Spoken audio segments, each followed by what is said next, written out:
Members at mosques and the police forces of such local areas are on high alert now in the wake of the violent confrontations between racist groups and Muslim groups all over the country, really, particularly in the north on the weekend.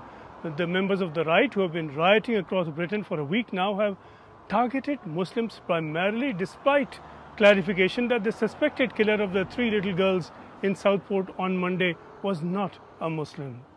Groups of youngsters particularly are staying on the alert at this mosque here to guard against any aggression from any far-right group, and the police force at the local police station, a short walk from here, is also on high alert.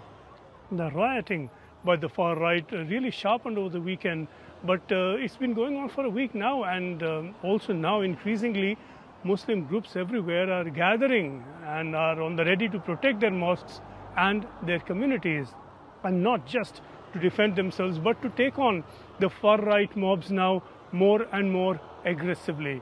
We saw that on Sunday particularly.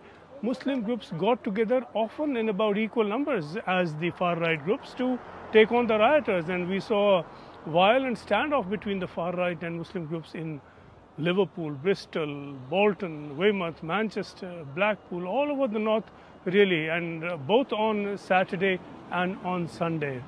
Home Secretary Yvette Cooper has announced additional security at mosques at some of the more vulnerable areas. Cooper said that the large number of attacks on mosques has been, as she said, truly shocking.